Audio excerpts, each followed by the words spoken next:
আমরা আছি রাজশাহী বিশ্ববিদ্যালয় এবং কথা বলছি রাজশাহী বিশ্ববিদ্যালয়ের যে রাকসু নির্বাচন সেই নির্বাচন 2025-কে কেন্দ্র করে যারা ভিপি প্রার্থী রয়েছেন তাদের সঙ্গে এই মুহূর্তে আরও একজন ভিপি প্রার্থী রয়েছেন আমাদের সঙ্গে ফুয়াদ রাতুল, তার সঙ্গে একটু কথা বলতে চাই। রাতুল ভাই, আপনি যে প্যানেলে দাঁড়িয়েছেন সেই প্যানেলের নামের ব্যাপারে বলবেন এবং কারা মূলত এই প্যানেলটিতে রয়েছে, যদি এই আলাপটা থেকে শুরু করতে চাই। আচ্ছা, আমাদের প্যানেলের নাম হচ্ছে গণতান্ত্রিক শিক্ষার্থী পর্ষদ। আমাদের প্যানেলে ক্যাম্পাসের গণতান্ত্রিক মূল্যবোধে বিশ্বাসী সচেতন শিক্ষার্থীরা আছে, বিশেষ করে ক্যাম্পাস কেন্দ্রিক বিভিন্ন অ্যাক্টিভিস্টবৃন্দ এবং ক্যাম্পাসের বিভিন্ন বাম সংগঠনের নেতাকর্মীবৃন্দ, যারা দীর্ঘদিন শিক্ষার্থীদের কণ্ঠস্বর হিসেবে ক্যাম্পাসে কাজ করছে এবং যারা যে অন্যের যে মত প্রকাশের স্বাধীনতায় বিশ্বাসী এবং একটি গণতান্ত্রিক ক্যাম্পাস চায়। একটু জানতে চাই যে দুটি নির্বাচন তো হয়ে গেল, ডাকসু এবং জাকসু। সেই নির্বাচনের আমরা দেখলাম যে ভূমিধস বিজয় পেয়েছে একটি নির্দিষ্ট দল। রাজশাহী বিশ্ববিদ্যালয়েও সেই দলের আধিক্য রয়েছে। তার বাইরে গিয়ে আপনার যে প্যানেল এবং যারা আপনি বলছেন গণতান্ত্রিক পক্ষে যারা লড়াই করেছেন, বামপন্থী যারা রয়েছেন, প্রগতিশীল যারা রয়েছেন, সম্ভাবনা কেমন দেখছেন? আপনারা শিক্ষার্থীদের কি বলছেন, মূলত তাদের জন্য আপনাদের অফার কি? আচ্ছা, প্রথমত আপনার প্রথম প্রশ্নের উত্তর আমি দেই। শিক্ষার্থীরা কিন্তু সবসময় আধিপত্যের বিরুদ্ধে কিন্তু অবস্থান করে এবং জুলাই গণঅভ্যুত্থানও কিন্তু ছাত্রলীগের আধিপত্যের বিরুদ্ধেই কিন্তু সংগঠিত হয়েছিল। সে জায়গা থেকে আমরা 5 তারিখের পরে দেখেছি ক্যাম্পাসে ওই নির্দিষ্ট দলটিই কিন্তু নানাভাবে আধিপত্য কায়েম করেছে। গণতান্ত্রিক ছাত্র জোটের মশাল মিছিলে হামলা, এরপরে অনলাইনে নানাভাবে বট আইডি দিয়ে সাইবার বুলিং করা, এই কাজগুলো কিন্তু তারা করেছে। আপনি দেখেছেন যে রাকসুতে অন্যান্য বিশ্ববিদ্যালয়ের তুলনায় নারীদের অংশগ্রহণ কম এবং নারীদের যে এই অনাগ্রহ রাকসু সম্পর্কিত, সেটার বড় একটা কারণ কিন্তু হচ্ছে সাইবার বুলিং। তো সেই জায়গা থেকে আমি বলবো যে শিক্ষার্থীরা এই রাবিতে অন্তত আধিপত্যের বিরুদ্ধে রায় দিবে এবং যে যারা গণতান্ত্রিক মূল্যবোধে বিশ্বাসী তাদেরকে যে নির্বাচিত করবে। আর আমাদের সম্পর্কে যদি বলি, আমরা সেই ফ্যাসিবাদী আমলে যখন বেশিরভাগ শিক্ষার্থী কথা বলতে ভয় পাইতো, একটা চা দোকানেও যখন রাজনীতিক আলাপ করা নিষিদ্ধ ছিল, ঠিক তখন থেকে আমরা শিক্ষার্থীদের কণ্ঠস্বর হিসেবে কাজ করছি।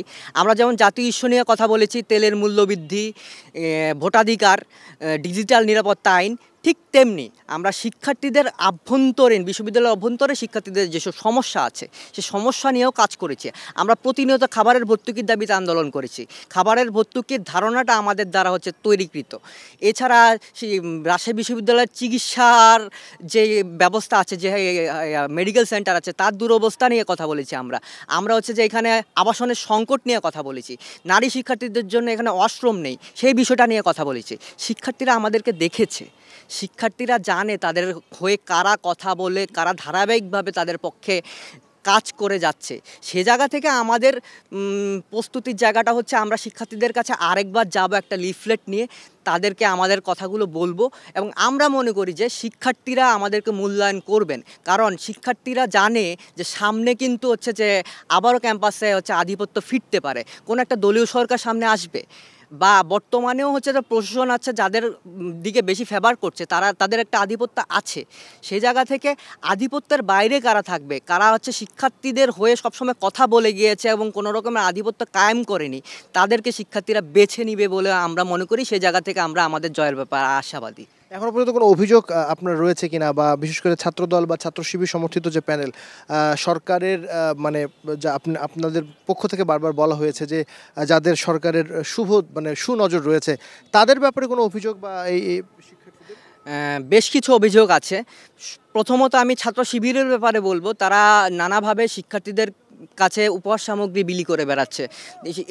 এই উপহার সামগ্রীর মধ্যে আছে আতর, ঘড়ি, এবার নানাভাবে তাদেরকে যে খাসির বিরিয়ানি পার্টির মধ্যে নিয়ে আসা, এই ধরনের কাজগুলো কিন্তু ছাত্র শিবির করে যাচ্ছে, যেটা নির্বাচনের এক ধরনের যে লেভেল প্লেইং ফিল্ডকে বিঘ্নিত করা। কারণ এটা কিন্তু শিক্ষার্থীদের সাবকনসিয়াস মাইন্ডে এটার প্রভাব রয়ে যাবে। এর বাইরে আমরা ছাত্রদলকে দেখেছি যে 31 তারিখ যে রাকসু নির্বাচনকে কেন্দ্র করেই রাকসুর কোষাধ্যক্ষের অফিসের সামনে এক ধরনের একটা বিশৃঙ্খলতা সৃষ্টি করে এবং প্রশাসন তাদেরকে নিয়ন্ত্রণের চেষ্টা করেনি। পরবর্তীতে সমন্বয়কদের যে প্যানেল গঠিত হয়েছে মেহেদী সজীবদের নেতৃত্বে, যেটাকে অনেকে যেটার বিরুদ্ধে যে শিবিরের ছায়া সংগঠন হিসেবে অনেকে উল্লেখ করে থাকে, সেই সংগঠনের নেতাকর্মী কিন্তু প্রশাসনের দায়িত্ব নিজেদের কাঁধে তুলে নিয়ে সেখানে এসে মুখোমুখি একটা সংঘর্ষের ঘটনা ঘটায় এবং সেখানে শিবিরের অনেকেও ছিল। এই যে সংঘর্ষের ঘটনা। এর ফলে আমরা কি দেখতে পেলাম যে সাধারণ শিক্ষার্থী যারা আসলে কোনো দল মতের সাথে নেই, যারা ফ্লোটিং ভোটার, তারা কিন্তু এক ধরনের একটা ভয়ভীতির মধ্যে ঢুকে গেল এবং তাদের মধ্যে অনেক প্রার্থীও ছিল যারা হচ্ছে পরবর্তীতে প্রার্থিতার দিকে আর ভাবলো না। সে জায়গা থেকে মানে শিক্ষার্থীদের মধ্যে একটা ভয়ভীতি কিন্তু আছে।